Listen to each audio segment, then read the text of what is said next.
and the loss of our colleague from Energy and Commerce, Mr. McEachern of Virginia. Truly one of the sharpest legal minds I've ever encountered. And just his unfailing desire to see things were right in a markup, even though he may not agree with the position for which he was arguing. He wanted us to get it right. And I was always impressed by that character in him. Mr. Bishop, I'm so glad you brought up the Second Chance Act, because when I read through this legislation that we're considering today, I had deja vu. Mr. Davis and our former colleague, Elsie Hastings, had the Second Chance Act several years ago. It was passed. I went to the press conference. Actually got criticized politically at home for being at a press conference with Elsie Hastings, but that's a separate development. But yeah, I thought we dealt with a lot of these problems with the Second Chance Act, and I guess my question for you is, do you have, here's a problem. You pass a bill through a legitimate authorizing committee, gets an appropriation from the Appropriations Committee.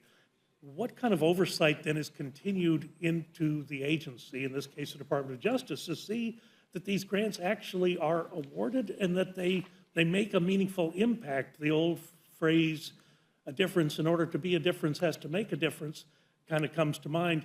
And the reason I bring that up is after the passage of the Second Chance Act, which I supported, I could never find any evidence that it had helped people who were incarcerated in Tarrant County, Texas. And that was one of the primary reasons that I supported it at the beginning. So do you do that type of oversight in the Judiciary Committee to see that those dollars get where they're supposed to go? Well, I'll say, Mr. Burgess, that in the time that I've sat there, I think we've done less of that than we should. I believe one of the things that should happen in the 118th Congress is far more robust oversight to determine that. But certainly, this agency is left with a circumstance like this, once the legislation's passed, to rationalize it all, to try to make it work without inefficiencies. You would imagine, though, you've got to have reporting lines, you've got to have the various pieces of legislation all reckoned with, and so I think it builds in, and the American people are not unaccustomed to seeing the kind of inefficiency, the kind of consumption of resources that actually deprives Americans of the help that they need, because we're burning it up in the federal government by less thought than we should provide about how things are duplicated. So I certainly, the first approach, the best approach would be not to duplicate it. But if we proceed to duplicate it, then yes, we ought to have robust oversight from this body to try to make sure that the agency is doing the best in its capacity to rationalize and to make things and harmonize different pieces of legislation that unfortunately do the same thing. Well, that's the old saying, if you don't have time to do it right, when are you going to find time to do it over? I think the reason we see duplicative legislation is because there's never the follow-through with the original legislation that was authorized and then appropriated.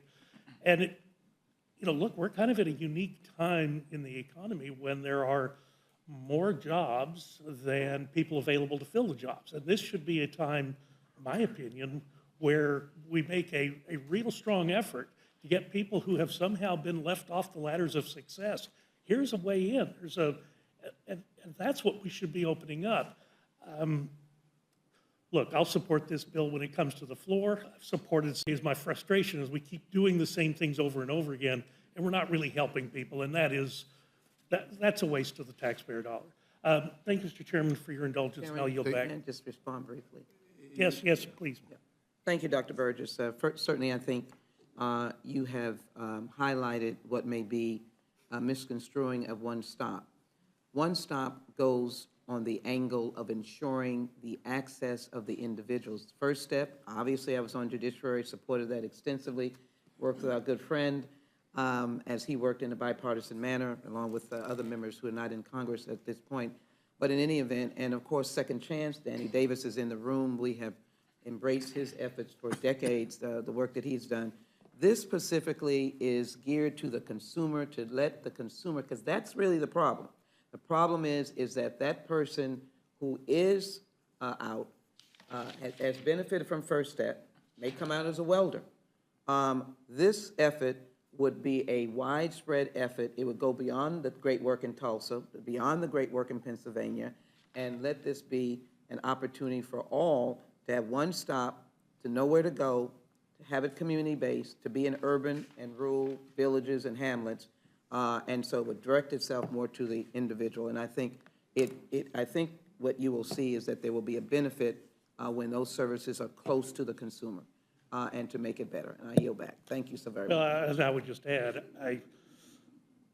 I share your enthusiasm for the intent, but I got to tell you, my ability to have trust in the agencies that are going to be charged with implementing this and writing the rules, that's where it falls off. And again, you all in the Judiciary Committee, we're depending upon you to do the follow-through on this and make sure it's correct. Thank you, Mr. Chairman. I'll yield back.